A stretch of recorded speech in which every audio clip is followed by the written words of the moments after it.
And so today is one of the very special day. The Buddha's uh, Shakyamuni's, turned the wheel of Dharma, the first, wheel of Dharma. So among the uh, what you call many enlightened activities the Buddha done, it's called the enlightened deeds. One of the most important uh, enlightened activity is the turning the wheel of Dharma. Most important, kind of the enlightened deeds. So, as a disciple or the follower of Buddha Shakyamuni, it is very important to celebrate, this special day.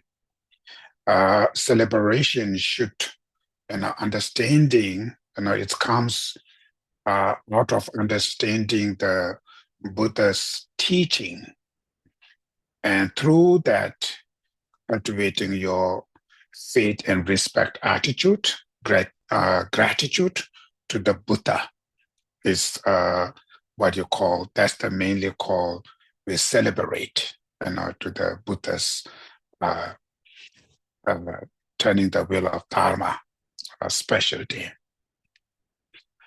So Buddha himself was saying, the either he is live or he left, but the point is the Dharma is the main point, because as a student of Buddha, we study the Dharma, what we understand, we apply this Dharma in our day-to-day life, and through that, we can purify all your mental afflictions, afflictive and cognitive alteration, and through that we achieve enlightenment Buddhahood for sake of all beings. So the Dharma is the actual our savior.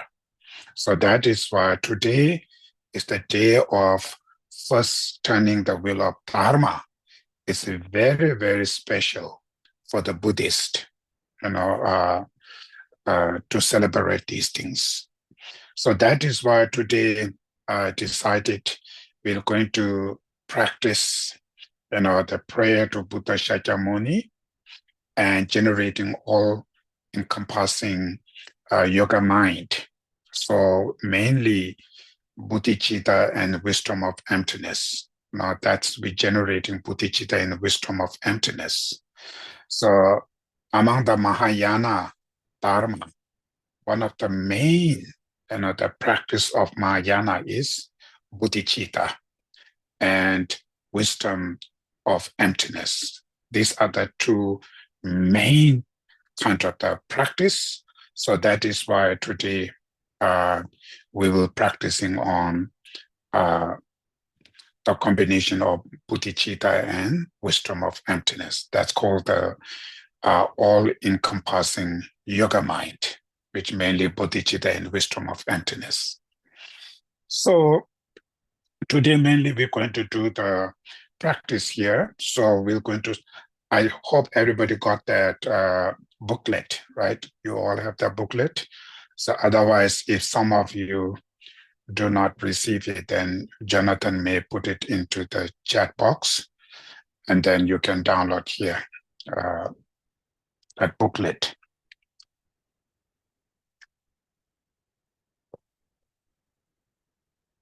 So first, we're going to take refuge in generating bodhicitta. So in order to do that, first we need to visualize the refuge field. So that's why the first, you should visualize the refuge field in front of you, upon the sky, beautiful lotus, sun and moon cushion. Upon there, Buddha Shakyamuni, size of the Buddha is around 4 to 5 inches. His body is kind of the rainbow body, golden color.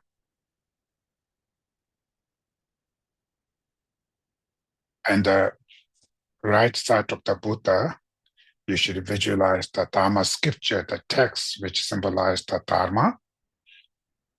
And below the Buddha Shakyamuni, you visualize the Arya Bodhisattvas, which symbolize the Sangha. And yourself visualize as a leader, surrounded by all sentient beings in the form of human. At your right, you should visualize your friends, the families, people you feel close. Front of you, your enemies. Left, neutral beings. Rest of entire beings you should visualize at your back or they surrounded you. And first, you should understand all of them, either your friends or either your enemies. Their fundamental desires are completely same as yours, which is wish to live happy, peace, and nobody wants sufferings. But unfortunately, because of living under the influence of mind of ego grasping, self-centered, and all the destructive emotions, they make wrong decision. That's why they act wrong, mistake. They accumulate countless of negative karmas in the past. And the present, they're still accumulating those negative karmas. And the result of them, entire beings being circled in samsara, which means that their five aggregates are contaminated. Living with the contaminated aggregates, even the pleasure, the joy they experience, all of those pleasures, the happiness, turn into the sufferings. It's called suffering of change. Upon their physical sufferings, which are suffering of aging, sickness, death and dying, mental suffering like stress, depression, anxiety, fear, worry, loneliness, and so forth. And each six realms, each beings have their own struggle, their own problems, their own sufferings. So think about all of these sufferings toward entire sentient beings. And through that, you should generate compassion. It means wish them to be free from sufferings and the causes of sufferings. And it's not just think, it's not just visualize. It's also, you should try to feel from bottom of your heart. You really wish each and all of them, wish them free from suffering and causes of sufferings. So meditate on compassion or great compassion to all beings.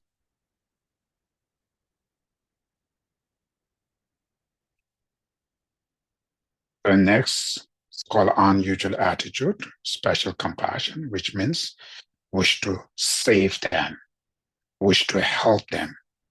You should take sense of self-responsibility and determine yourself, I will going to help them. May myself will help them to release their sufferings and the causes of sufferings.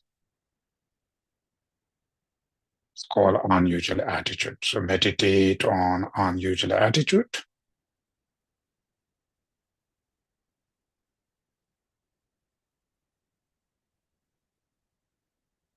In order to save them, in order to help them from the suffering and causes of suffering. And today in your situation, of course, you cannot able to save others. Even yourself is suckled in samsara. Yourself is still living under the influence of all this ignorance. So in order to save others from the suffering and causes of suffering, First, you need to achieve enlightenment Buddhahood. Then you can able to save others practically.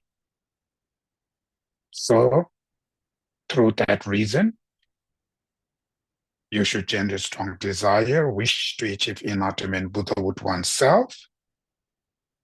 The main purpose of achieving Buddhahood oneself is to save all beings from their suffering and causes of sufferings. It's called bodhicitta, awakening mind. So meditate on bodhicitta.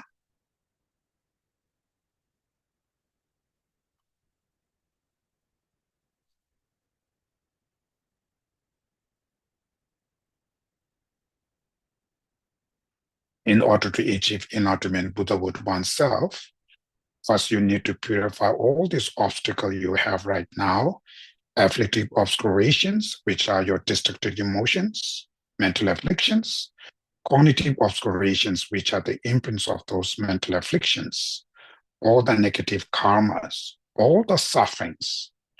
In order to overcome all of these obstacles, who can able to help you?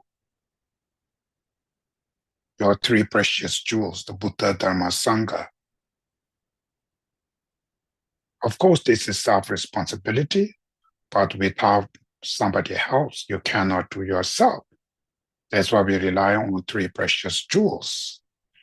So relying on Buddha as a teacher, and actually your savior is the Dharma, which are the cessation of all these mental afflictions, and the truth path, the path which bodhicitta, the realization and the wisdom of emptiness and so forth, is that your actual savior.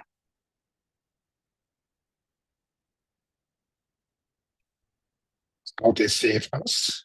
If you able to experience the Dharma, and the Dharma is the one can purify all these obstacles. In order to experience, to achieve this Dharma, you need reliable, qualified friends. It's called the Sanghas, the Arya Bodhisattvas, which who can help you, who can help to inspire you. They are like your inspiration. They are like your role model.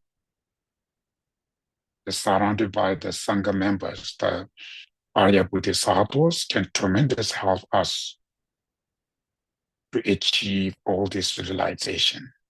So seeing Sangha as a Dharma companions, through the help of three precious jewels, and you can able to overcome all these obstacles.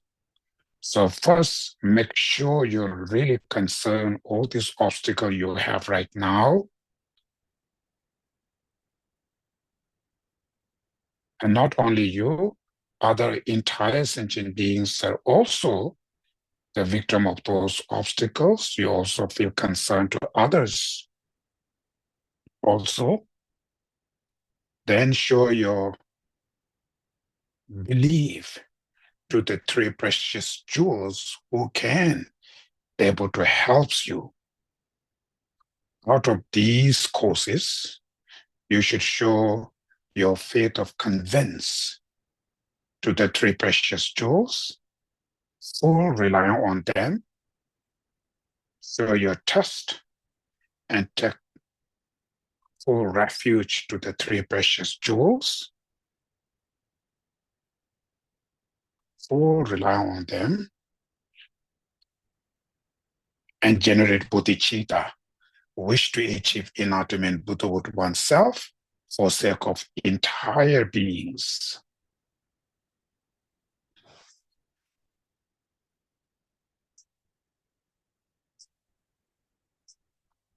Out of those intentions, we are going to recite taking refuge and generating bodhicitta prayer 3 times together. I go for refuge until I am enlightened to the Buddha, the Dharma, and the Supreme Assembly. Due to the merits of giving and so forth, may I achieve Buddhahood in order to benefit migrating beings. I go for refuge until I'm enlightened to the Buddha, the Dharma, and the Supreme Assembly. Due to the merits of giving and so forth, may I achieve Buddhahood in order to benefit migrating beings. I go for refuge until I'm enlightened to the Buddha, the Dharma, and the Supreme Assembly. Due to the merits of giving and so forth, may I achieve Buddhahood in order to benefit migrating beings. Now we're going to recite the praise to the Buddha Shakyamuni as our dear teachers. He's the one who came to this planet, who showed us excellent path and help us to achieve ultimate happiness.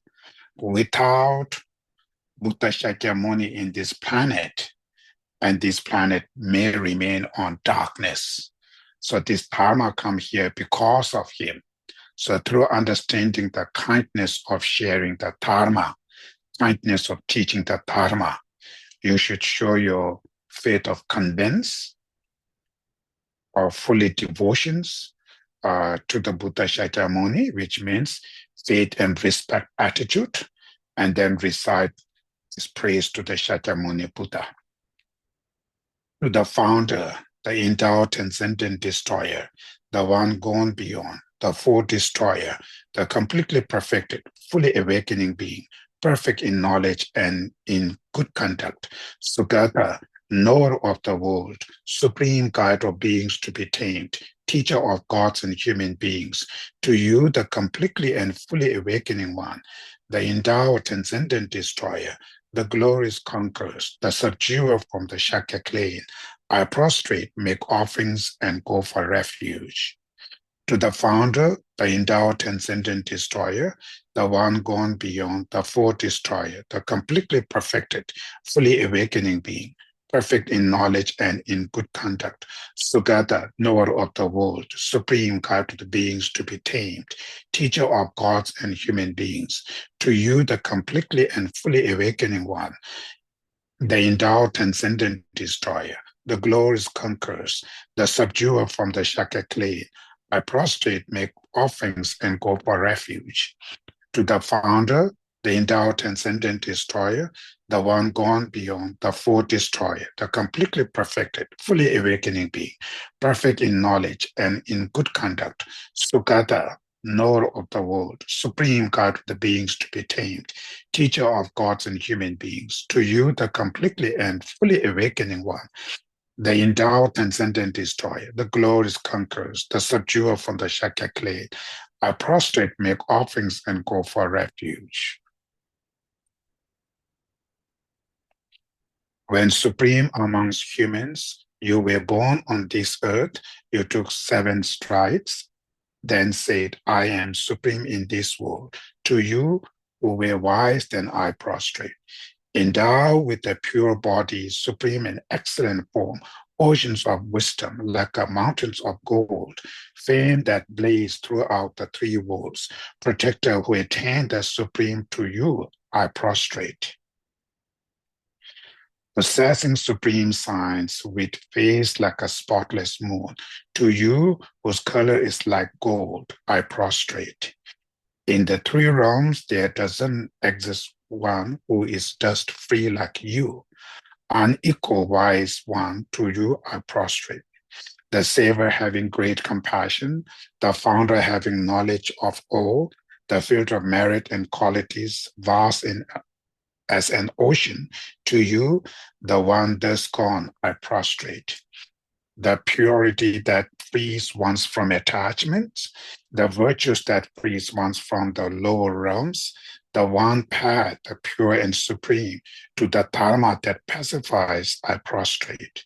Those themselves liberate who then show the paths to liberations, whereby perfectly by moral disciplines and possess the qualities of the pure field, to you, the virtuous assembly, are prostrate as well. Do not commit any misdeeds. Perform virtues perfectly. Subdue your mind completely. This is the teachings of the Buddha. Like a star as visual aberrations, the flame of a lamp, like a magical illusions, a drop of dew, or a bubble, as a dream, a flash of lightning, or a cloud. See all conditioning phenomena in this way. Through these merits, may I attain the state of omniscience. Thereafter, may I subdue the enemy of all faults, and thus deliver from the oceans of samsara, being tormented by the waves of aging, sickness, and death. So now you should visualize Dharma and Sanghas are dissolved into the Buddha Shakyamuni, and the size of the Buddha is getting smaller, finally half an inch. So when we think about the Buddha Shakyamuni, mainly the Dharmakaya, manifest as a form of Buddha Shakyamuni, and is seeing Buddha and all your gurus, your root gurus, are the inseparably one. According to our karma, it shows different types of the form, like ordinary forms. But the main point is they teach us, they guide us, they inspire us, they lead us to the ultimate happiness. So remember all this kindness and show your tremendous devotion. And then slowly you should visualize the Buddha Shakyamuni slowly comes toward your crown and sit it on your crown and go down through your central channel from crown to throat, from throat to one's heart. Finally, it dissolves into the one's heart, which means your primordial mind. It dissolves into your primordial mind and it blessed you. And think yourself is really, really fortunate. Feel joy, the pleasure, and think oneself as a fortunate. As soon as when you think about the self, what kind of self appear to your mind, what kind of self you're grasping, you should recognize that. The self which appear to your mind, the self which you're grasping right now, was something who exists solid, absolute, independently.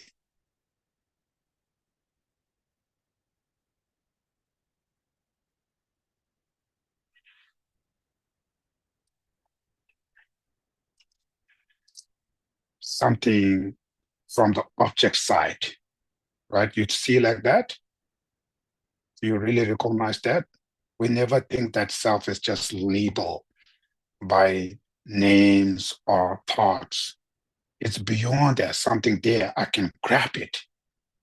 Something will exist absolutely, objectively. That's called independent existence.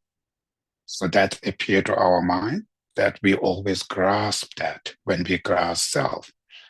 And that's the mind called mind of self-grasping, which is the fundamental causes of all your mental afflictions, all your sufferings.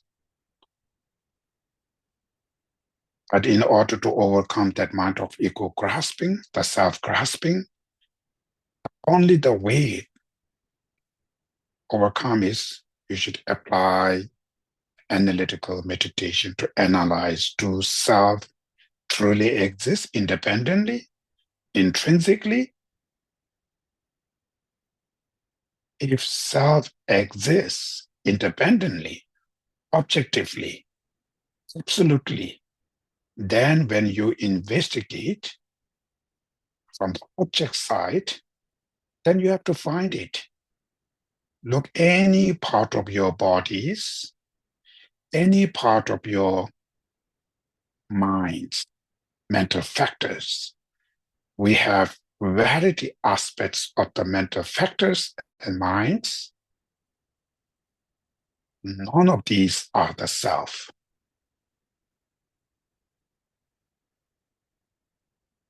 The collections of these aggregates is also not the self.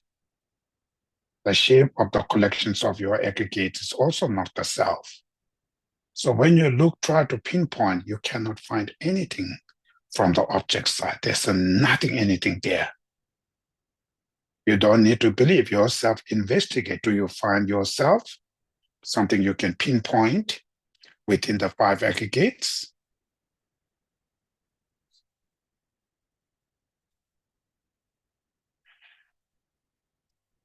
So you cannot find anything there. But there's nothing from the object side, but it functioning. I'm meditating right now. You can experience there's something there. Through our experience, we know that. So that existence, when you investigate from the object side, there's nothing, anything from there. So only the way to exist just label, designated by names and thoughts. There's nothing, anything else from the object side. So meditate on selflessness.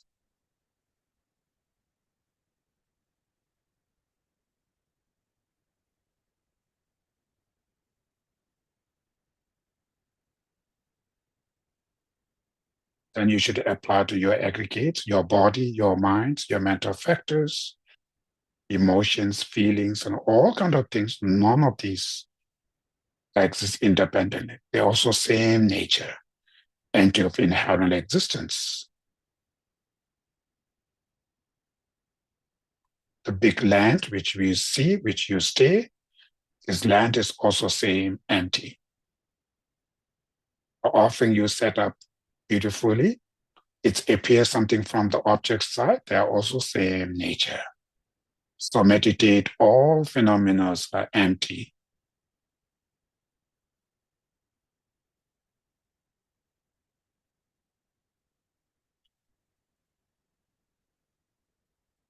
That wisdom who understanding the ultimate reality of self and all phenomena, you should manifest as a beautiful lens,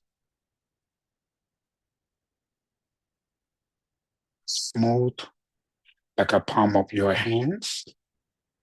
It's made by lapis lazuli. And also that wisdom of emptiness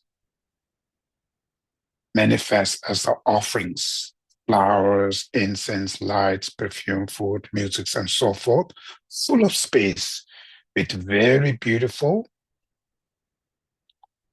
with the offering are full of space. Okay, now we're going to recite the blessing the lands and offering mantra. May all lands free from obstacles remain pure and smooth as the nature of lapis lazuli and as even as palm of my hand. May offering substances human and divine, those actual and those which are emanated, unsurpassed samatha patra offerings, fill the entire space. O Namo Bhagavate Dendasarata Matani Patakasaya Arahate Samya Sambuddhaya Jayata Om Bente Bente Maha Bente Maha Tendra Bente Maha Biya Bente Maha Buddhi Chita Bente Maha Buddhi Mento Padmata Mana Bente Sawatama Avarama Vishuddhani Bente Soha O Namo Bhagavate Benzasarata Matani Patakataya Arahate Samya Sambuddha Eyata Om Benze Benze Ma Benze Maha Benza Benze Maha Biya Ma Buddhi Chita Benze Ma Buddhi Mento Pa Samatama Benze Tawakama Avarama Vishuddhani Benze Soha O Namo Bhagavate Pencha Sadaka Mata Tata Kataya Arahate Samya Sambuddhaya Deyata Om Benze Benze Maha Benze Maha Benze Benze Maha Diya Benze Ma Buddhi Chita Benze Ma Buddhi Nenta Pasata Mana Benze Pavakama Avadan Vishuddhane Benze Yeso Ha by the force of the truth from the three jewels of refuge, by the firm aspiration from all bodhisattvas and Buddhas, by the power of all the Buddhas who have fully complete their collections of good merit and insight, by the mind of the void, inconceivable and pure, may all of these offerings be hereby transformed into their actual nature of voidness. So blessed by Buddhas and Bodhisattvas, whatever you imaginated, whatever you created like offerings, it's become a real. Bless the lands, bless the offerings. So huge, beautiful lands and full of space of offerings. Now next is we're going to do the invocation prayer.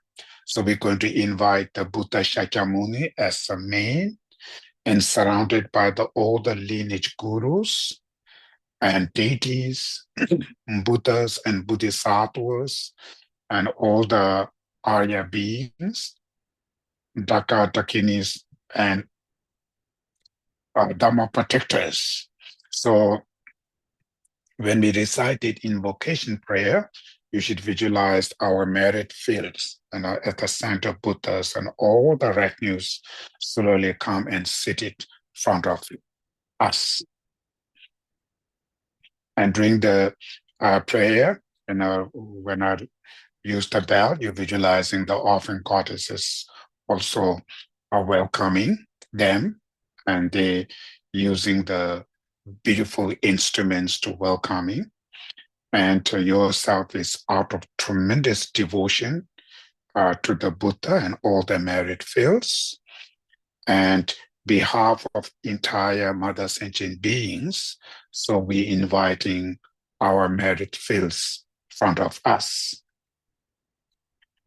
Protector of all sentient beings without exception, divine destroyer of the obstinate host of Maras and their forces, perfect knower of all things without exception.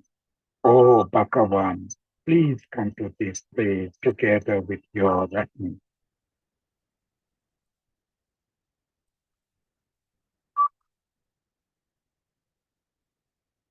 So now our merit fields are in front of us.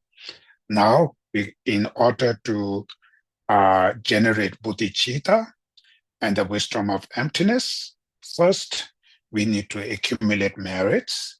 We need to purify the obstacles. So that is why we're going to do the 7 limb practices. And our 7 limb practice, each of those practices has a different purpose. So mainly, it helps to overcome the obstacles, purify the obstacle, and it helps to cultivate merits. So first, among the 7 limb practice, first we're going to do prostration. So when we're reciting this prayer, prostrating through our body, speech, and mind, mainly mental prostration, which means respect, faith, and respect attitude to the Buddha through understanding the Buddha's qualities, through understanding the kindness, right? That's how you should show your tremendous respect attitudes. And speech prostration is we praising to the Buddha, we're reciting that prayer. And body prostration is either you can physically stand up and do prostration, or either you hold the palm of your hand in your heart, and even that's and bowing, that's also body prostration. So when we're reciting that prayer, we can prostrate to our merit field through our body, speech, and mind. And we should also visualize not only yourself, also entire sentient beings together, prostrating to our merit field. However, many are all the lines of the men who come to the world of the 10 directions in 3 to all of them without exception. I pay homage in faith with body, speech, and mind, with the strength of the aspiration of good conduct, bowing to the mental manifestation of all the senses, with as many body as there are atoms of the realms. I utterly prostrate to all the conquerors as many Buddhas as there are atoms reside with the Buddha's children in the single atom. Thus, I visualize all states of phenomena without exception as filled up by the conquerors, with inexhaustible oceans of praise to them, and oceans of branches that speak in every form. I proclaim qualities of all the conquerors and praise all those gone to bliss. Now the second is the offerings. So we already blessed the offerings, full of space. You can visualize offering goddess, uh, deities, male and females. You can also visualize the monks and nuns, full of space, holding these beautiful offerings, flowers like water, uh, water for drinking, water for bathing their feet, flowers, incense, lamps, you know, uh, perfume, food, and music, and so forth, like full of space. That's very important. And each of those offerings, seeing like a very beautiful colors, shapes, everything beautiful, and it's functioning as a bringing uncontaminated bliss. And nature of all these offerings are empty. It's an empty nature, right? And aspect as a beautiful taste and colors, everything, and function to offer the uncontaminated bliss. So that's why when we're using this offering, you offer to our merit field, they, they accept it through the experience uncontaminated bliss. With super flower and garland, symbols, ornaments, and final parasols, supreme lamps and the best incense, I make offerings to the conquerors with manufactured garments, superb fans, powers of aromatic powders equal to Mount Meru, and with all the depth of exquisite arrangement, I make offerings to the conquerors. These offerings, which are matchless and extensive, visualize also for every conqueror with the strength of faith in good conduct. I prostrate and make offerings to all the conquerors. Now, next is the confession. So first, make sure you should feel strong regret to all the negative karmas you accumulate in the past. In general, specific the non-virtuous negative karmas you accumulate in the past, feel strong regret. And then when we recite that confession prayer, you should confess all this bad karma you accumulate in the past. Long overpowered by attachment, aversion, and ignorance, countless evils I've committed with acts of body, speech, and mind. Each and every one of these I now confess. And the promise future will not going to accumulate these negative karmas. Now the next is the rejoicing. The merits of all the conquerors of the 10 directions, the Buddha's children, solitary realizers, learners, those of no more learning, and all migrators, whatever merits there are, I rejoice in all of them. Next, beseeching, whoever are lambs for the 10 directions worlds, who found unimpeded awakening on the stage of enlightenment, I urge all those protectors to turn the unsurpassed will of Dharma. Now, supplication, with my hands reverently fold, I request those who intend to show their passing beyond sorrow to remain for as many eons as the atoms of the realms in order to benefit and bring happiness to all migrators. Finally, dedication, whatever small virtues I have accumulated by prostrating, offerings, and confessing, rejoicing, urging, and requesting, I dedicate it all for sake of complete enlightenment. Now, next, mandala offerings.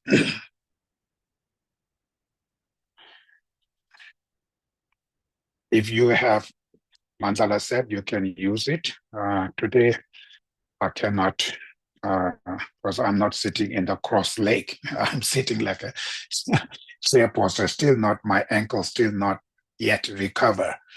So crossing the leg is little problem with my ankles. So, and sitting on the chair is quite difficult to use the mandala set. Okay, we're reciting the long mandala first. Om Vajra Bhumi Ahum, mighty golden ground. Om Vajra Reke Ahum. Outside is encircled by the surrounding metallics, mountains. In the center is Sumeru, king of mountains. The eastern continents, land of the tall body. The southern continents, land of the rose apples. The western continents, the land enjoy cattle. The northern continents, the land of unpleasant sounds. In the east, body and tall body. South, yak-tail and western yak-tail. West, deceitful and traveling the supreme path, not unpleasant sounds and companion, the precious mountain, wish-granting tree, wish-fulfilling cow, the uncultivated harvest, the precious will, precious jewel, precious queen, precious minister, precious elephant, precious horse, precious general, and great treasure vase. Goddesses of the grace, garland, song, dance, flowers, incense, lamps, and perfume. The sun, moon, precious parasol, the banner of total victory in all directions. In the center are the riches of the gods and men, perfect, lacking nothing, pure and attractive. I offer this universe to the glories holy and kind root and lineage gurus and to Shakyamuni Buddha, together with the assembly of deities. Please accept it with your compassion for the welfare of migrators. Having accepted it out of your great mercy, please bless me and all migrating mother sentient beings equal to the extent of space. Now the short mandala. Mandala mainly your merit and virtues you visualize as a universe, right? So that's how you offer. The short mandala, this ground adorned with incense and strewn with flowers, adorned with Mount Meru and four continents, sun and moon. I offer visualize as a Buddha realm. May all migrators enjoy these complete pure realms. The object with which by greed, hatred, confusion grows friends, enemies, strangers, body and possessions, I offer without hesitation, graciously accept them and bless me to be free from the three poisons upon their occurrence. Please bless me that the lives of the glorious gurus be long, that there be happiness and comfort everywhere equaling space, and that myself and others without exception accumulate the collections of merit and wisdom, purify the obscurations, and quickly achieve Buddhahood. Idam Guru Ratna Mandala Kamniyataya. Now we finished the first kind of the preliminary practice, which I mentioned earlier. The preliminary, these practices are three parts. First, preparation, the preliminary, actual practice, then conclusion, right? The preliminary practice to accumulate merits and virtues. That's why the seven limb practices and all we finish. Now, to having merits and removing obstacle, purpose of that is to achieve bodhicitta, convention and an ultimate bodhicitta, right? So the conventional bodhicitta help us to overcome our self-centered attitude, which is one of the fundamental causes of all the mental afflictions. Ultimate bodhicitta help us to overcome mind of ego grasping, which is the foundations of all the mental afflictions. So our main target is self-centered and mind of ego grasping. These are the two main targets. These are the two create all these sufferings. So one of the best antidote attitude to overcome self-centered It's bodhicitta. It's one of the best, antidote attitudes. And one of the best antidote attitude toward the mind of ego grasping is wisdom of emptiness, right? Without that, none of other can uh, uh, eliminate your mind of ego grasping. That is why bodhicitta and wisdom of emptiness. Sometimes they use conventional bodhicitta and ultimate bodhicitta, right? These are the two main practice. It's the main tool, main weapon who can able to combat to all the obstacles. That's why today we are going to generate these two bodhicitta and wisdom of emptiness called all-encompassing yoga mind, right? So now first, we just do little meditation first, to cultivate the bodhicitta, right? So I have to feel, so not just saying, saying is easy. Feeling is the problems. We cannot feel. And we can say bodhicitta for a million times, but feeling is the problems. So not experiencing bodhicitta, our self-centered attitude never change. Only change when you experience bodhicitta. That is why meditation is the only the way, to experience bodhicitta. So without meditate, there is no any other way to achieve that. So as a practitioner, specific Buddhist, Mahayana Buddhist, meditation is the very, very important. Any little prayer you do, you should meditate. You have to have habit of meditation, a habit or what you call addiction. Addicted on meditations now. That's good. So many people, don't have that. Being Buddhist for many times, but they do not have kind of the habit to meditate. They're always difficult to meditation. So they do not know how to meditate. They themselves never meditate. They recite the prayers, mantras, all kinds of things, right? Without meditating, you will never experience. So that's why the meditation is really, really, important. Always, always, every time to try to meditate. So first, okay, we're going to do kind of small guide meditation. So today we specific follows material lineage of generating bodhicitta. All of you know, Lamrim teachings. A number of many times you've been retreat, many times you've been learning this Lamrim. According to the Lamrim, there are two different lineage to how to cultivate bodhicitta, right? So today we follows specific Maitreya Buddha's lineage. They call the lineage of extensive deeds. So which focus on what you call the sevenfold quintessential instructions, right? Sevenfold, 6 of them are courses and the 7 bodhicitta. So before we start each of 6 courses, first, the foundation, the ground is the equanimity. Meditate on equanimity, then all sentient beings as your mothers, and that kind of belief, that kind of experience you have to have. So if you really feel every being's been my parents in the past, it helps you to something we have a connection. It helps to connect your heart to others. Otherwise, right now, me, self, and others, huge distance.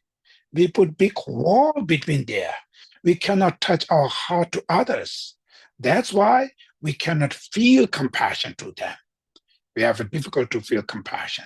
So first we need to get rid of this wall. We need to destroy it. That's why meditation on all sentient beings being your parents, remember their kindness, wish to repay their kindness. These three practices helps to destroy that wall between self and others. You connect, your heart connect with them. It's this some kind of make connection. That's called affection, love, the mind of endearment. Then next step is compassion, right? After that, mind of endearment, compassion, and unusual attitude, which helps to cultivate bodhicitta, right? That's why that these are sevenfold instruction to cultivate bodhicitta. Okay, we'll start the meditation now.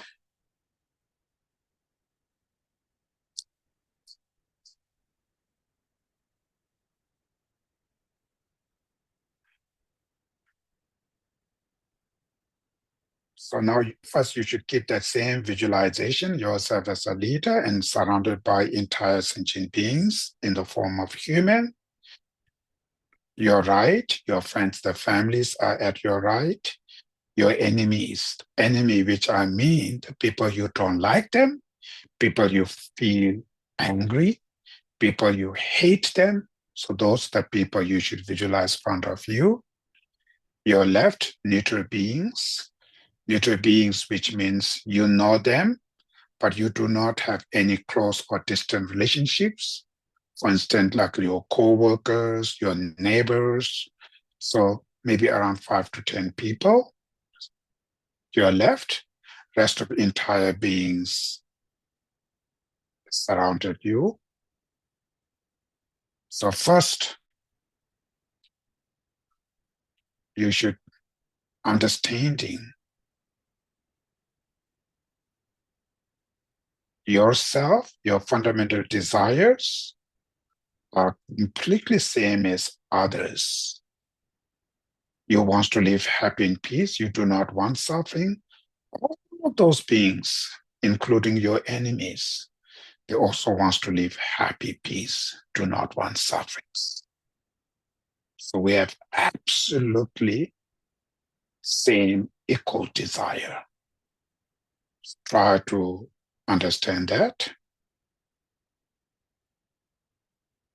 And upon there, you have a right to live happy in peace, and same others. Each and all of them have equal right to live in peace. And your final goal is long-lasting happiness. Of course, secondary goals, each individual have difference, but the final goal is long-lasting happiness, which is same entire beings. They're also seeking ultimate happiness. So we have absolutely same desires. We have equal right. Our final goals are also absolutely same. So from the other side, we have nothing, any differences at all. From your side, all of them being your enemies in the past, they also been your friends in the past countless times. Future, your enemy will turn into friends. Your friends will turn into enemies. And the present moment of your relationship with others, either close or distant, either good or bad relationship, everything's impermanence will change. So there is no reason to keep certain beings close, others distant. They all are same. But unfortunately, your anger and attachment, the two poison mind, divided them. Make some beings close, others distant. It creates by your anger and attachment. Reality, they all are same. So through that, you should meditate on mind of equanimity toward all beings. Means your feeling towards them is absolutely equal. No close, no distance. Remain unbiased to all of them for a few seconds.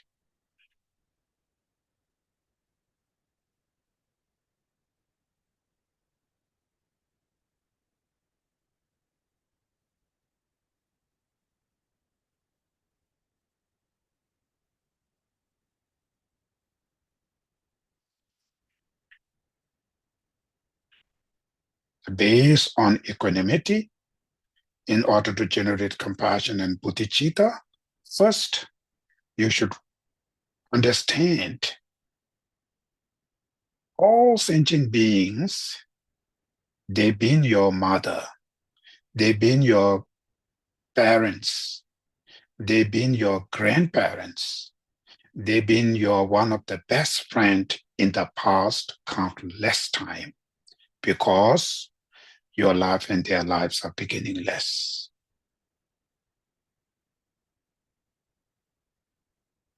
So through that, you should understand all beings, all sentient beings being your parents, your families, your friends in the past, not only one time, two times, but countless times.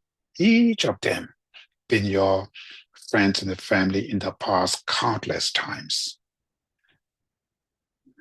because your life and their lives are beginningless.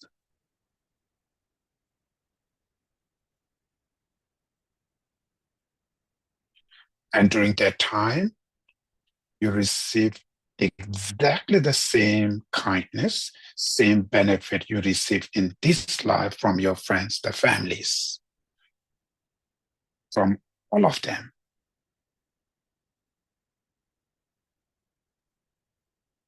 Not only that, even they are not your families, not your friends, you still receive benefit from the others. For instance, in this life, the food you eat, the shelter where you live, the educations you have, your talents, your powers, your reputations, your fames, everything today you have is because of others. The road where you're driving, the water you're drinking, the electricity you're using, everything from others. Just for education, for instance, the people who create the education system, people who bring the textbooks, people who teach you, people who create this school, who build the classrooms, this money, government get money from where? Each individuals. So somehow, directly, indirectly, you receive so much benefit from others. So remember all this special kindness you receive from others. And specific for the Mahayana practitioners, tolerance, forgiveness, forbearance, patience are the one of the most important qualities which protect your compassion, protect your bodhicitta, or helps to overcome your anger. So these patience and tolerance, forgiveness, we exercise because of your enemies. Without those troublemakers, without your enemy, you never learn patience. Your patience will never grow. So being an enemy for you really helps to grow your patience and tolerance. But for them, nothing benefit. Instead of that, they accumulate more negative karma, they suffer. So they are the suffering because of you. For you, achieve tolerance, patience because of them. So remember all this kindness you receive from others and feel appreciate to all of them. So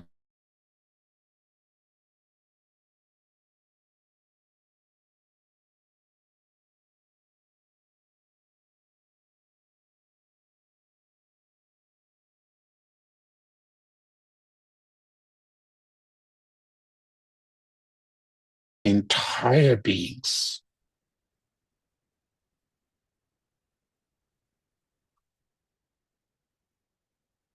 And then next, you should generate wish to repay their kindness to all of them.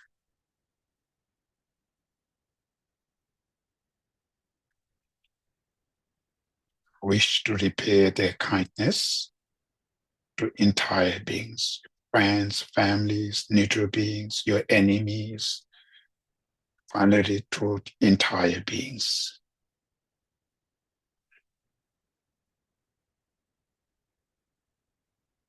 Through that, you should generate the affection love, which is called the mind of endearment. Really feel dear to them, feel close to them, touch your heart to each and all of them. So meditate on mind of endearments or the affection love, seeing them as a lovable. How much you feel dear to your family, your friends, exactly that same sense of closeness, feel dear to all beings.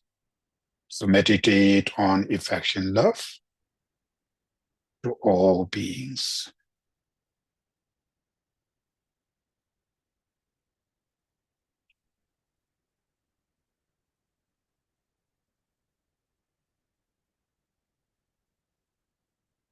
So all of those dear sentient beings who really like you wants to live happy every day, every second, every moment, who do not want suffering every moment, but unfortunately, because of living under the influence of mental disease, mind of ego grasping, self-centered, anger, attachments, jealousy, arrogance, and so forth called destructive emotions.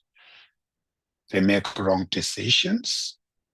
That's why they act wrong, mistake through body, speech, and mind. They accumulate countless of negative karmas and therefore result all of them encircle in samsara. Doesn't matter how rich they are, doesn't matter how powerful they are, they still circle in samsara, which means the basic five aggregates, mainly the body and minds, are contaminated.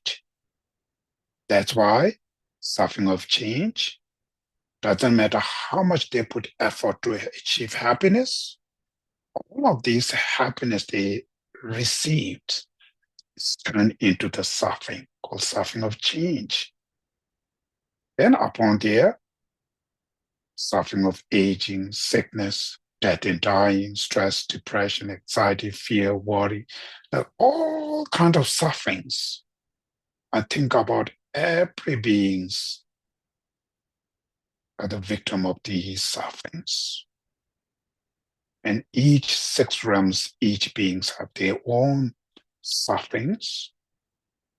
An individual, as a family, living in societies, so much pains and suffering. Think about all this suffering toward entire beings. Through that, you should generate compassion. So I wish each and all of them be free from sufferings, be free from causes of sufferings, which are the mental afflictions, the contaminated karmas, or compassion. So meditate on great compassion to all beings. Not just think, not just visualize, and don't think any others. Just feel that compassion to all beings. Make sure you really feel to each and all of them. Wish them to be free from suffering and causes of sufferings.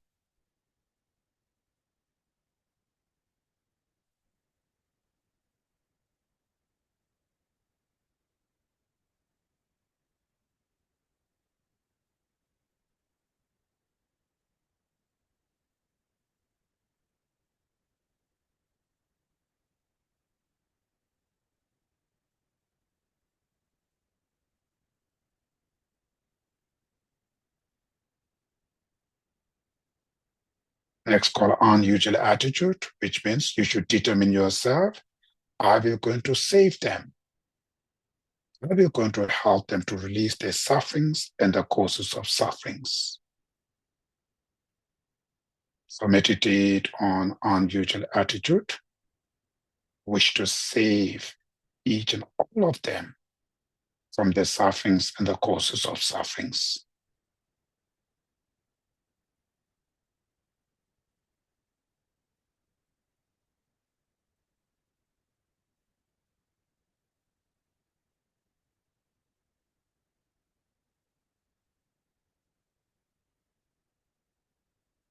Receive so much benefit from others. Now others today are living under the influence of ignorance, all these sufferings. So why not you take responsibility to overcome these sufferings? So wish to save them, wish to help them to release their suffering and causes of sufferings.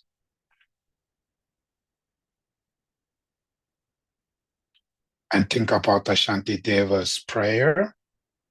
As long as space remains, as long as sentient beings remain, until then may I too remain and dispel the miseries of the world. So you should determine like that.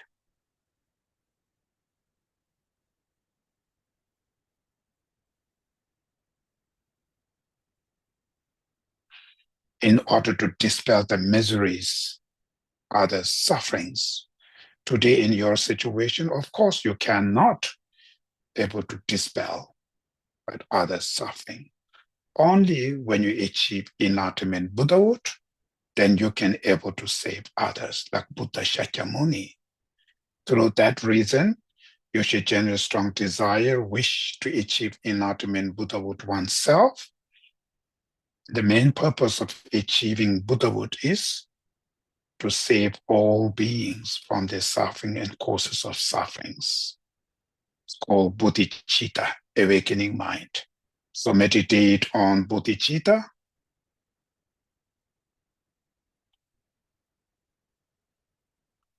Wish to achieve enlightenment Buddhahood oneself for sake of all beings.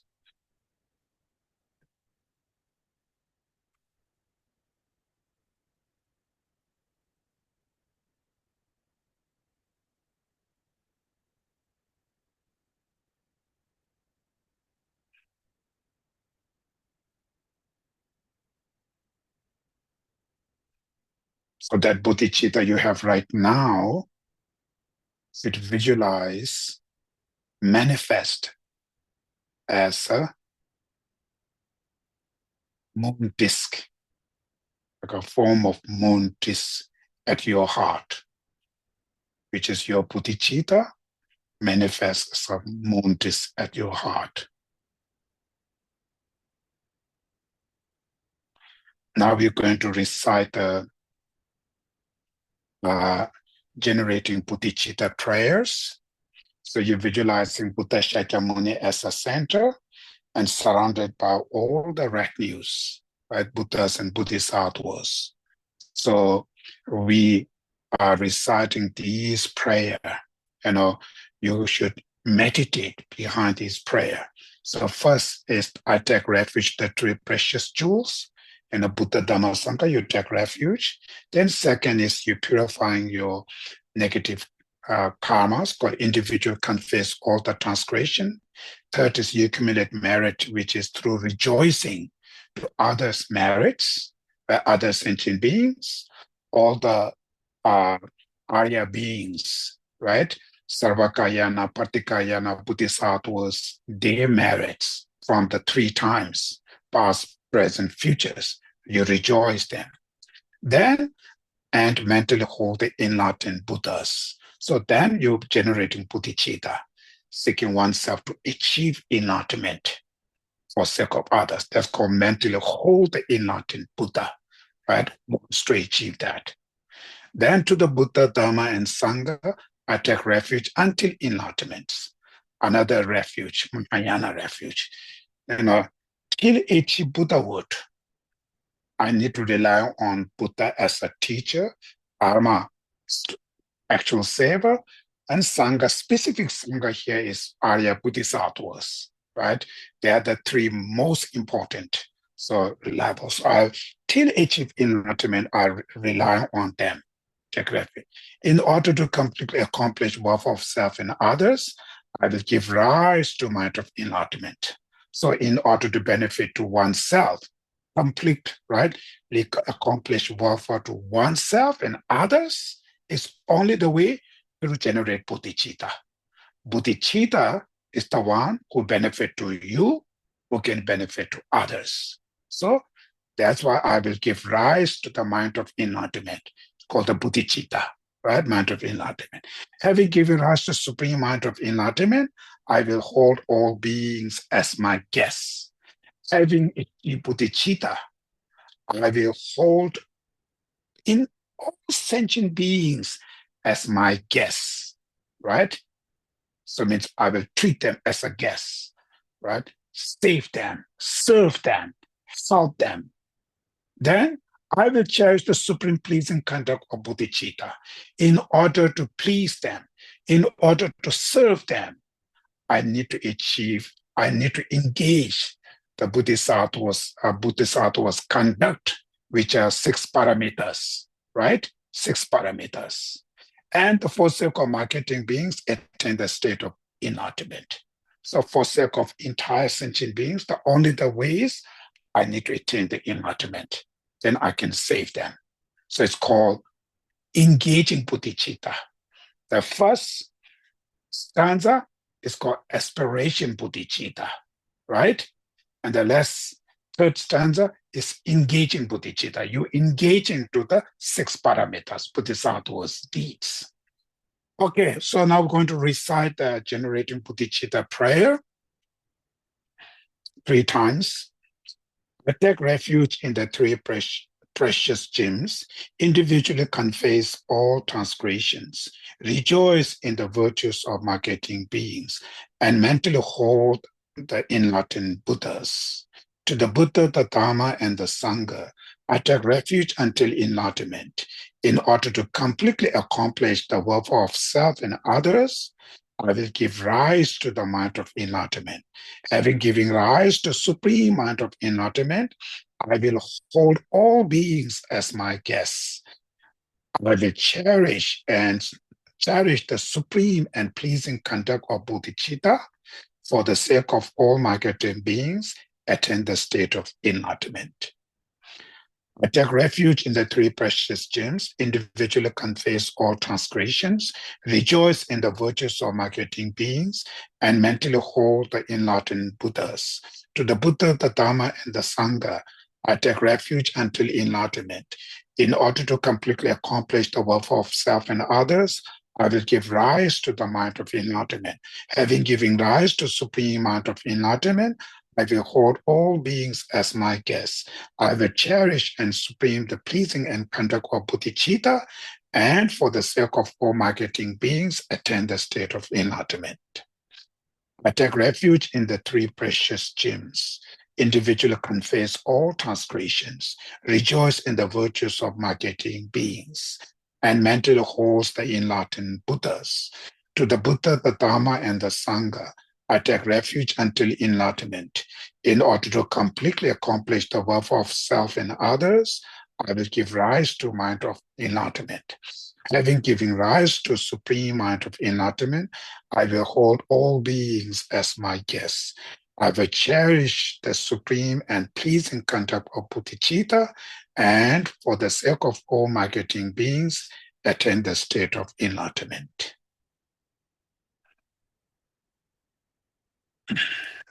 Usually when we take a bodhisattva's vow, we usually recite this prayer, taking bodhisattva's vow as an individual every morning. It's also very powerful.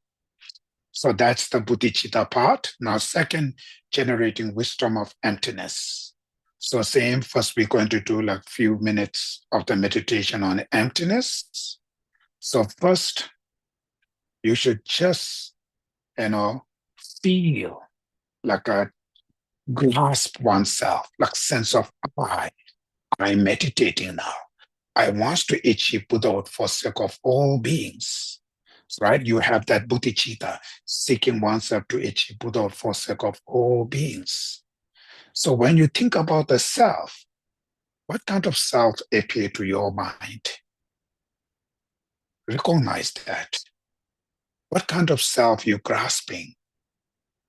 No doubt, when we think about the self, self means something there. We never think that self is just labels by names and thoughts or something. Saying beyond that, it's there. And I can hold it. I can grab it. That's called something who exists objectively, solid, absolutely. That's called independent existence. Right? You see that. Not only self, any object when you grasp, any object when they appear to your mind, exactly the same. Everything, something exists objectively from there. That's called the mind of ego grasping. How deep influence to your mind. It's whole your mind is covered by that mind of ego grasping. This is the fundamental causes of all your destructive emotions. So in order to overcome that mind of ego grasping, you should analyze if something self truly exists from object side, independently, objectively, then you have to find it from the object side. Just look any part of your body, like each of your limbs, your arms, legs, each of your organs, each particles of your body. None of these are you, self. None of these are the self. You have different aspects of the mental factors, the minds you have. None of those mental factors, none of those minds are the self. Without mind and body aggregates, there's no separate self there.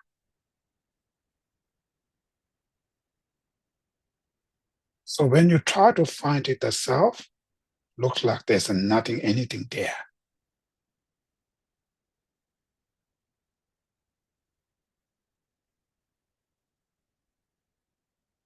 But self is still exists because we're experiencing it's functioning.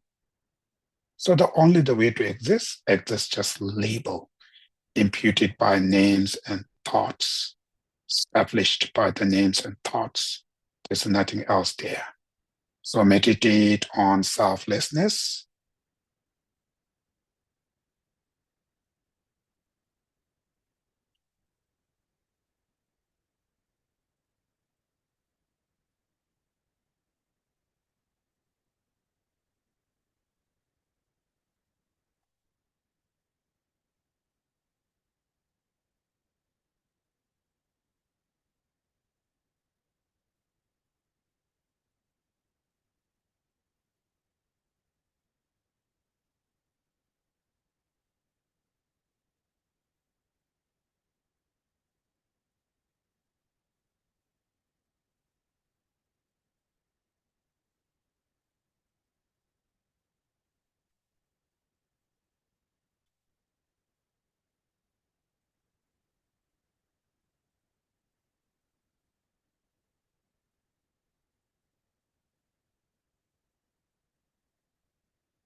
That wisdom who understanding the ultimate reality of the self, or wisdom who's meditating on emptiness, and that wisdom manifest as a vajra, You can see the picture in your text. It's the little Vajra, the white color, standing. It is standing on the moon disk, your bodhicitta form of moon disk. Upon there standing the Vajra, which is your wisdom of emptiness. You visualize that in your heart, at your heart.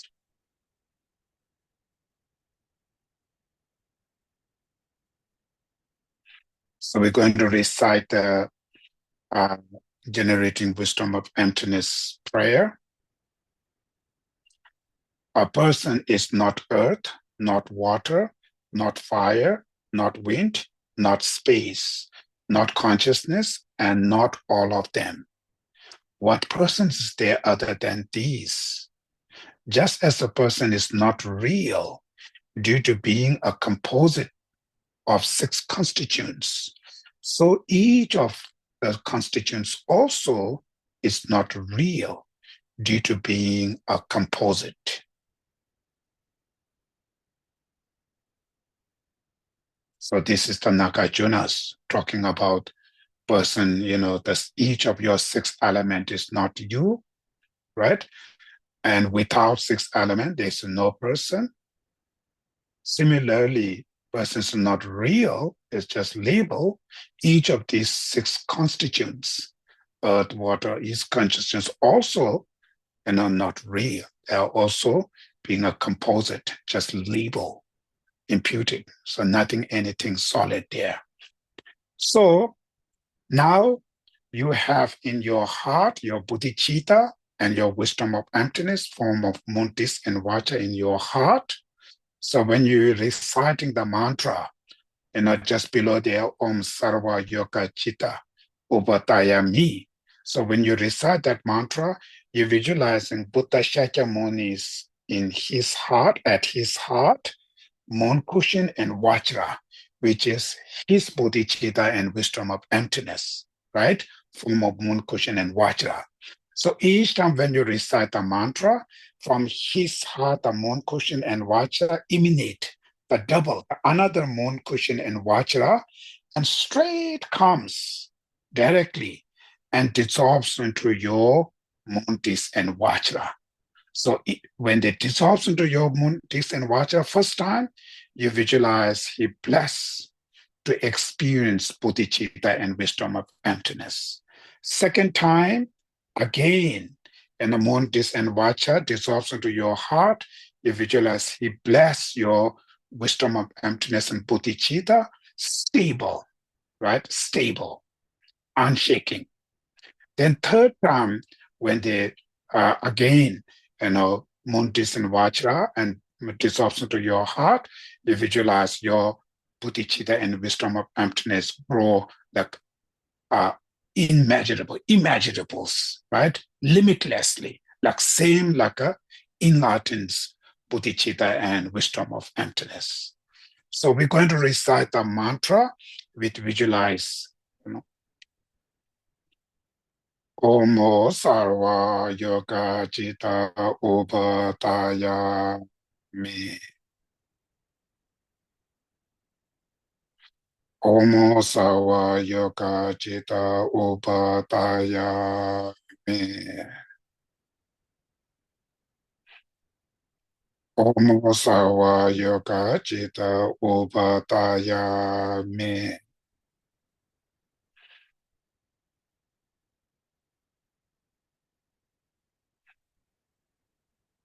Okay, so now this actual practice is finished. It's called All-Encompassing Yoga Mind, right? This is the practice called All-Encompassing Yoga Mind.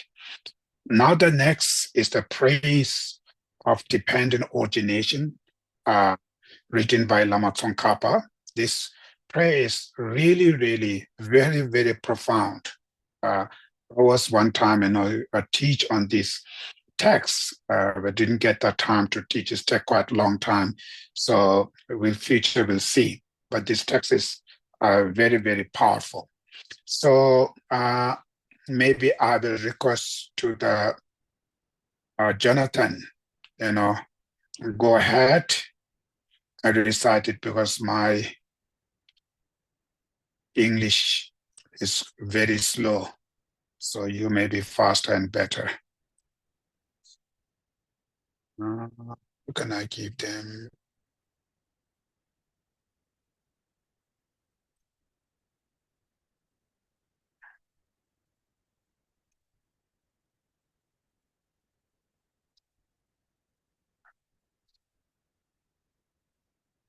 Unmute. Can you unmute? Yes, Geshe. Okay. Go ahead, then we'll recite praise to dependent origination.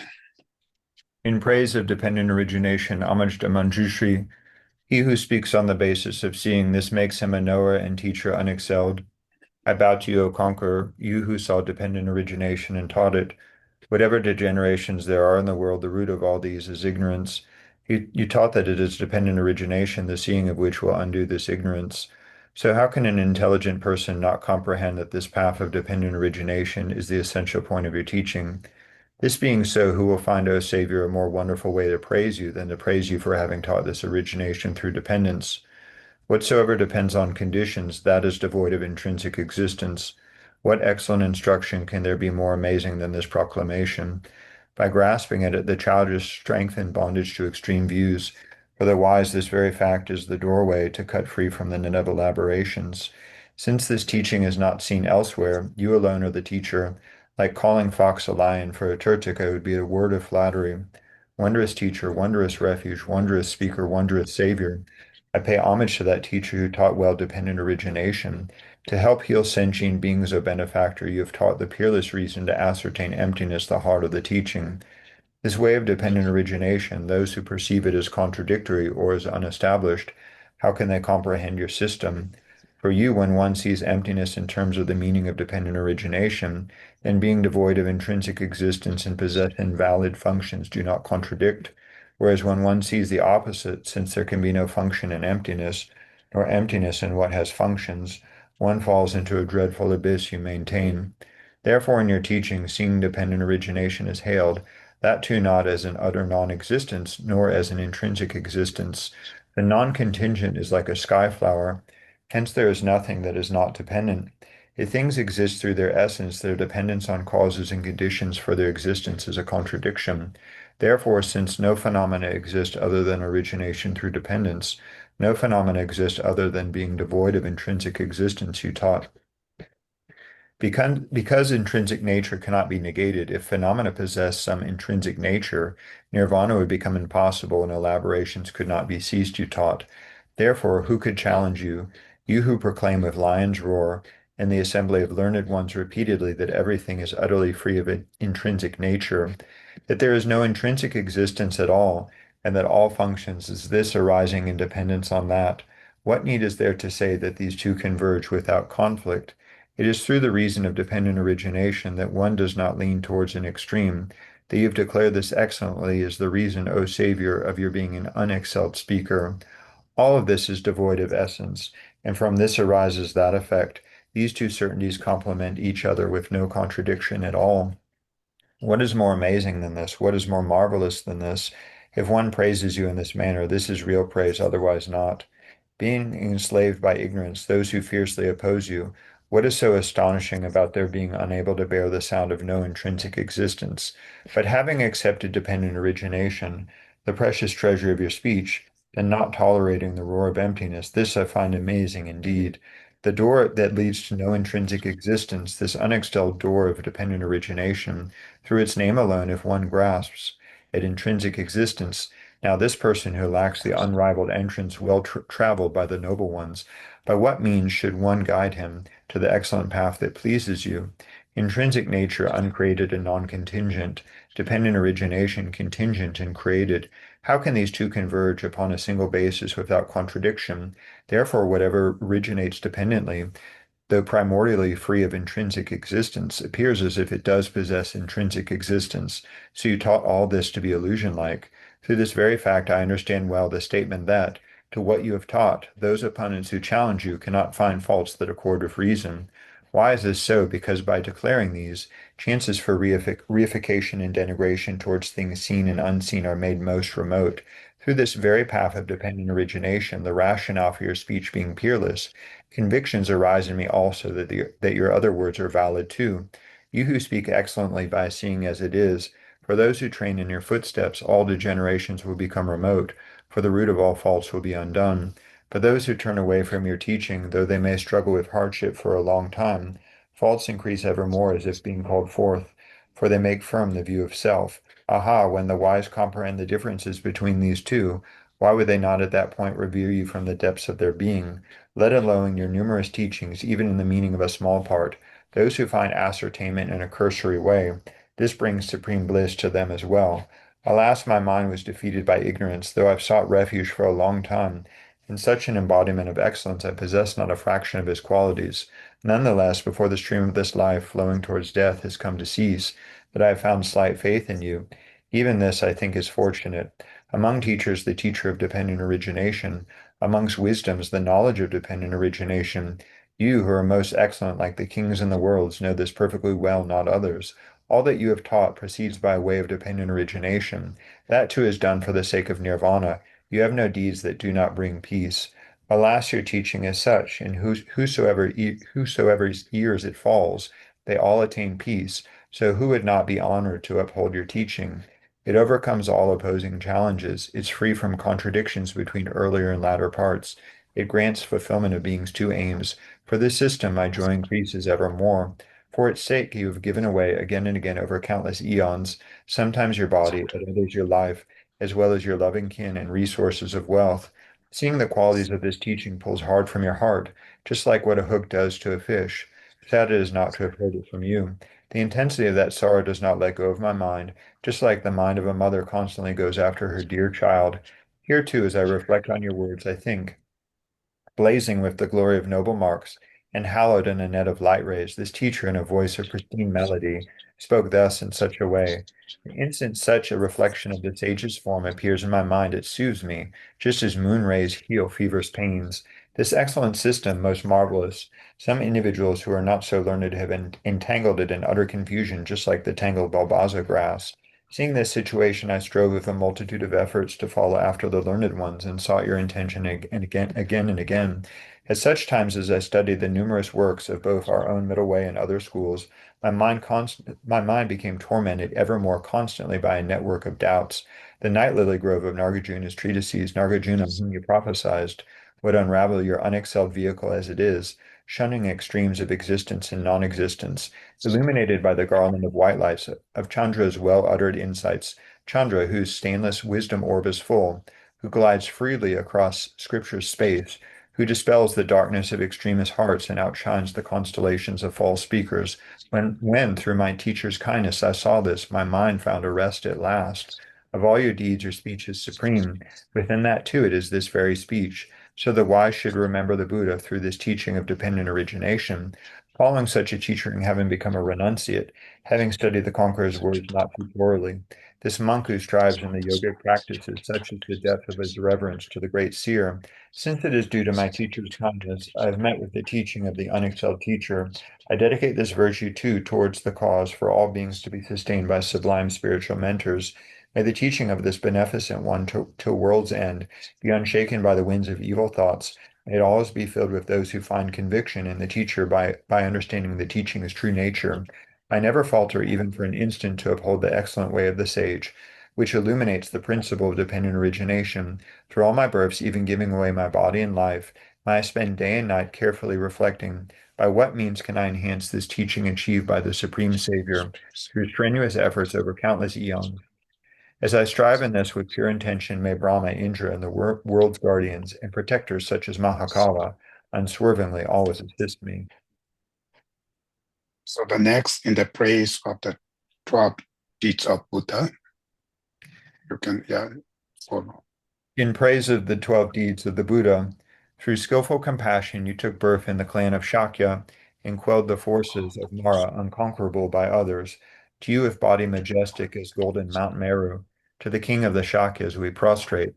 Having first given rise to bodhicitta, you perfected the two accumulations of merit and wisdom, and to this day perform vast activity. Protector of beings, we will now offer this praise to you. After benefiting the gods, you saw the time had come to tame humans. Descending from the celestial realms in an elephant's form, you chose your family. To you who entered the womb of Mayadevi, we prostrate. When 10 months had passed, and the son of the Shakyas was born in the auspicious grove of Lumbini, you were praised by Brahma and Indra. To you, of supreme name, who made certain that enlightenment was your destiny, we prostrate. As a powerful child, the lions of humans, you displayed skill in the arts, in Gamagada, and defeated the prideful ones. Fearless one, we prostrate to you. In order to act in accordance with the ways of this world and to dispel non-virtue, you took on a retinue of queens and skillfully ruled your kingdom. To you we prostrate. Seeing that the dealings of samsara have no essence, you took flight from home and traveled to the stupa of purity. To you who ordained yourself there, we prostrate. Resolving to achieve enlightenment through effort, you practiced austerities for 6 years on the banks of the Naranjana. To you whose perfection of diligence brought forth supreme meditation, we prostrate.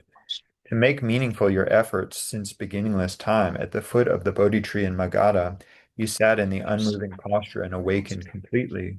To you who gained perfect enlightenment, we prostrate. Out of compassion, you quickly looked upon beings at Varanasi and other supreme sacred places. You turned the wheel of Dharma. To you who established disciples in the three vehicles, we prostrate. In order to defeat the negative opposition of others, in Varanasi you tamed the Maras. The six Tirtaka teachers, Devadatta and others, to the sage victorious over all strife, we prostrate. Through your qualities unrivaled in the three worlds, you displayed great miracles at Shravasti and were presented vast offerings by gods, humans, and others. To you who caused the teachings to spread, we prostrate. For the purpose of swiftly urging on lazy ones in Kushinagar, on the pure ground, you departed in the deathless Vajra-like body.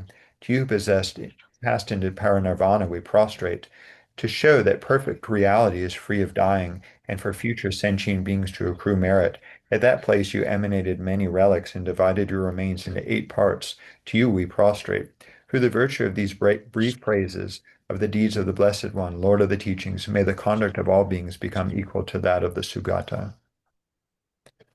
O glorious, o glorious Tathagata, your physique, your fallings, your longevity, your spheres of abidance, your special marks of excellence, may we too have them all.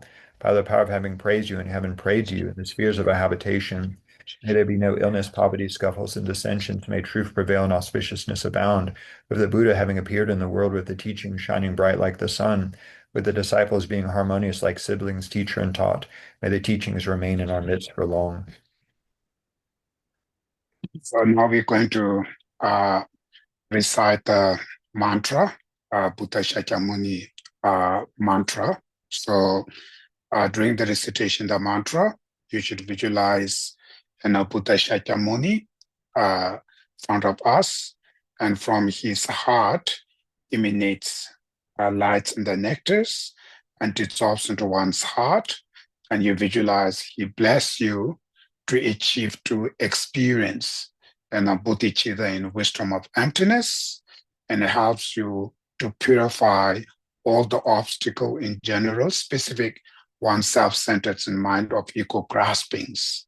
So during the recitation of the mantra, you should visualize and same time, cultivating your devotion, faith, and respect attitude to the Buddha as like a much deeper and a much deeper level. Om Mani Mani Ma Mani Soha, Om Mani Mani Ma Mani Soha, Mani Mani Ma Mani Soha.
Omune mone ma mone so ha. Now the dedication prayer, in order to train just like the hero Manjushri who knows reality as it is, and just like a Samatha Bhadra as well, I completely dedicate all this goodness just as they did. With that dedication, which is praised as greatest by all the Buddhas gone to freedom in the three times, I too dedicate all my roots of goodness for the attainment of the Bodhisattva's practice. May the precious and sublime Bodhicitta, not yet born, be born, and that which has been born not decline, but increase forever. In the snowy mountain paradise, you are the source of good and happiness, powerful things in Gyatso Chenresi. May you stay until samsara ends. Throughout the world, and in particular this region, may there be no sickness, famine, war, and so on. May all sentient beings live happily in accord with the law of Dharma, and may they all find wealth, prosperity, and all goodness.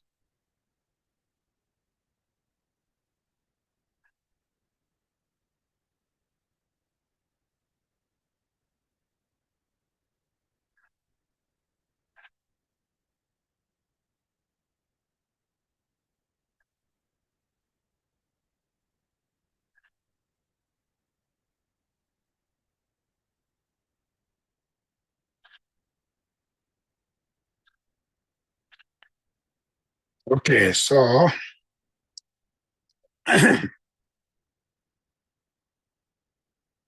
now we finish uh,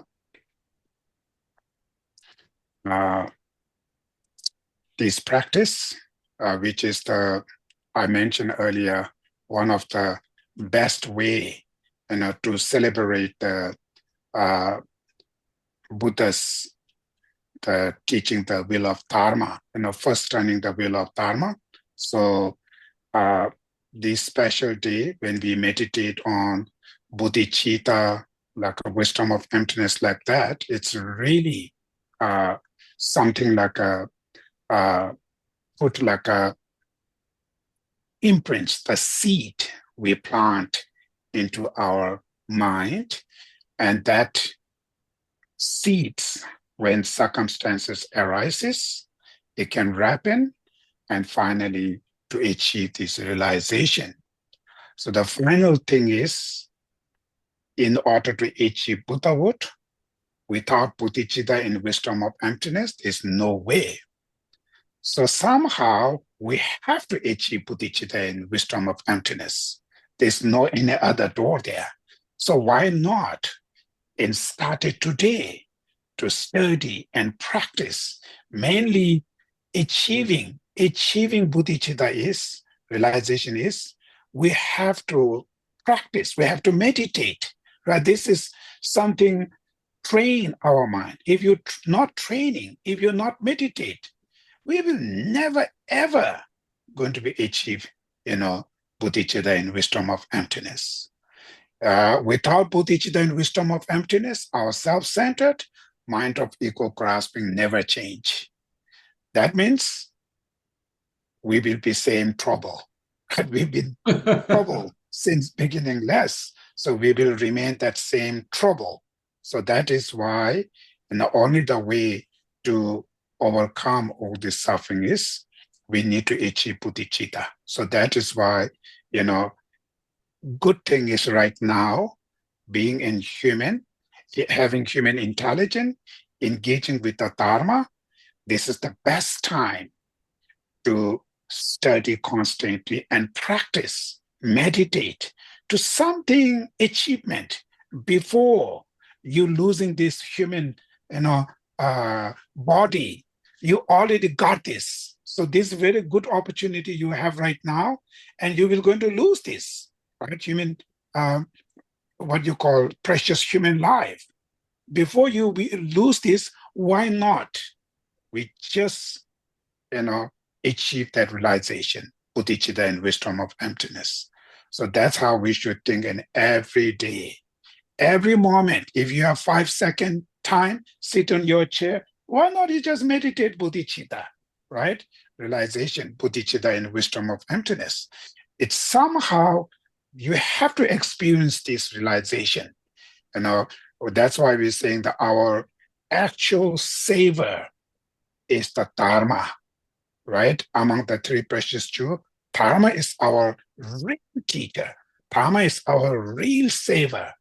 Dharma, we need to be experienced. We need to be achieve this realization, right? Dharma is that realization and cessation of this destructive emotion. That cessation comes through the uh, realization. So therefore, uh, each time when you meditate on these things, you become more familiarized. Eventually, slowly, and we can able to uh, kind of experience bodhicitta effortlessly, naturally, right? Effortlessly, naturally. So when you reach that level, then you become bodhisattvas, right? You already have very good vehicle. We're talking about today this car, very fancy car, very, whatever brand, right? So when you have bodhicitta, you have one of the best vehicle, car, who can take you straight into your destination, Buddhahood. Without that car, you cannot get there. It's kind of the rocket will take you to the space. Without rocket, you cannot get there. So that's bodhicitta is the one. So why not? As long as when your mind is able to function, when your mind is able to active, why not you use that opportunity to cultivate that bodhicitta, ultimate and conventional bodhicitta. So this is the essence of Mahayana practice. As I consider as a Mahayana Buddhist, these two is like a deities. We talk about the deities. Bodhicittas are our deity. It's kind of daily, every day, every time. Think about this. Even the dreaming about, practicing on bodhicitta like that. It's very important. So that is why today we practice on two bodhicitta, and this is very good opportunities, during this special day. It's kind of this special event day when you do this practice, it become more effect, what call more uh, connecting, to our heart. It's more better chance to experience this bodhicitta. That's why today we practice an all-encompassing yoga mind, and mention many times, constantly study, because not understanding properly, we cannot meditate. That's no way. Without understanding, how can we meditate, right? In order to meditate, you have to have full confidence. This, next this. Like, without looking to the text, you have to know all of this. So that kind of things through study the Dharma. So studying Dharma is not sake of becoming scholar. It's the mandate to understanding and how to achieve this realization. Without achieving realization, we cannot liberate ourselves. So we've been circled in samsara since beginning last time to till today. These mundane things comes and goes. Sometimes success, sometimes you fall, it goes, keep going, that same thing, never ended, right? Till you liberate from mental affliction. So that liberation, leads by bodhicitta and wisdom of emptiness. Therefore, uh, always be study constantly and meditate constantly. And in order to practice every day constantly, you have to have Dharma supporter as a Sangha members. Always remain as a good friends, Dharma friends, support each others. We are not politic friends. We are not business friends, right? We are the Dharma friends. So if you keep good relationship with your sanghas, that influence you for practice. Otherwise, you slowly separated, and then slowly you disappear from the Dharma realms. Then very good opportunity. Now you lose them. Then when the time comes, to the goal than too late. That's then regrets. That's why keep going with this kind of practice, you need inspiration. So it's good to have connection with the Dharma students to influence. So no drama each other's, nothing to do with all these mundane things, whatever, that's leave it there. So as a student, Dharma student, talk about the Dharma, how can inspire each other, how can support each other, how can bring into the Dharma realms. That's how Dharma friends. That's the meaning of the Dharma friends. So it's important. Okay, thank you. Have a good night. Thank you, Geshe. Thank you, Geshe.